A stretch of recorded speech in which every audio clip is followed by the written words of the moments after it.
ದಶಕಗಳ ಕಾಲದ ಹೋರಾಟ, ಸಾಲು ಸಾಲು ಪ್ರತಿಭಟನೆಗಳ ನಂತರ ಕೊನೆಗೂ ಬ್ರಹ್ಮಾವರಕ್ಕೆ ಸರ್ವಿಸ್ ರಸ್ತೆ ಭಾಗ್ಯ ಸಿಕ್ಕಿದೆ. ಆದರೆ ಈ ರಸ್ತೆ ಈಗ ವಾಹನ ಸಂಚಾರಕ್ಕಿದೆಯೋ ಅಥವಾ ಕೇವಲ ಪಾರ್ಕಿಂಗ್ಗಾಗಿಯೇ ನಿರ್ಮಾಣವಾಗಿದೆಯೋ ಎಂಬ ಅನುಮಾನ ಸಾರ್ವಜನಿಕರಲ್ಲಿ ಮೂಡಿದೆ.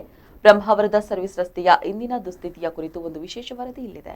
ರಾಷ್ಟ್ರೀಯ ಹೆದ್ದಾರಿ 66ರ ಬ್ರಹ್ಮಾವರ ವ್ಯಾಪ್ತಿಯಲ್ಲಿ ಅಂದರೆ ಮಹೇಶ್ ಆಸ್ಪತ್ರೆಯಿಂದ ಎಸ್ಎಂಎಸ್ ಕಾಲೇಜುವರೆಗೆ ಸರ್ವಿಸ್ ರಸ್ತೆಗಾಗಿ ಬ್ರಹ್ಮಾವರ ವಿವಿಧ ಸಂಘ ಸಂಸ್ಥೆಗಳು ಬೀದಿಗಿಳಿದು ಹೋರಾಟ ನಡೆಸಿದ್ದವು. ಸಂಸದ ಕೋಟಾ ಶ್ರೀನಿವಾಸ್ ಪೂಜಾರಿಯವರ ವಿಶೇಷ ಆಸಕ್ತಿಯಿಂದಾಗಿ ಕಾಮಗಾರಿ ವೇಗ ಪಡೆದುಕೊಂಡು ಇದೀಗ ರಸ್ತೆ ಬಹುತೇಕ ಪೂರ್ಣಗೊಂಡಿದೆ. ಆದರೆ ಈ ಸಂಭ್ರಮದ ಬೆನ್ನಲ್ಲೇ ಈಗ ಹೊಸದೊಂದು ಸಮಸ್ಯೆ ಶುರುವಾಗಿದೆ. ಸಿಟಿ ಸೆಂಟರ್ನಿಂದ ಎಸ್ಎಂಎಸ್ ಕಾಲೇಜಿನವರೆಗೆ ಹೊಸದಾಗಿ ನಿರ್ಮಾಣವಾದ ರಸ್ತೆಯ ಮೇಲೆ ಸಾಲು ಸಾಲಾಗಿ ದ್ವಿಚಕ್ರ ವಾಹನಗಳು ಮತ್ತು ಕಾರುಗಳನ್ನು ನಿಲ್ಲಿಸಲಾಗುತ್ತಿದೆ.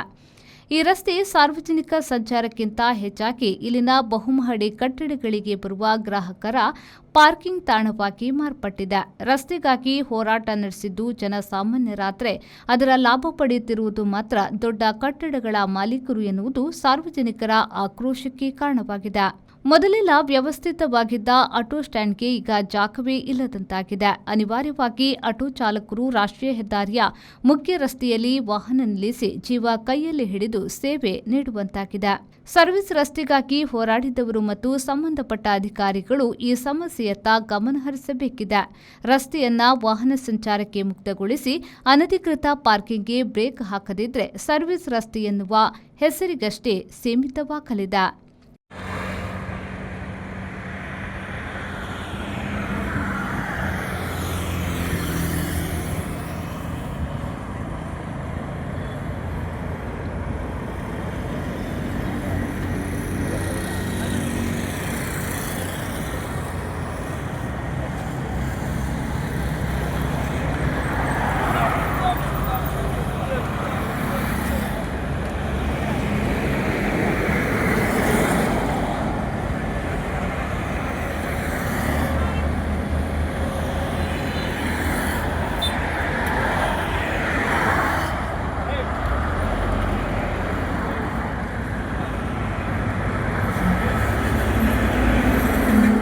ಬ್ಯೂರೋ ರಿಪೋರ್ಟ್, ವಿ4 ನ್ಯೂಸ್, ಬ್ರಹ್ಮಾವರ.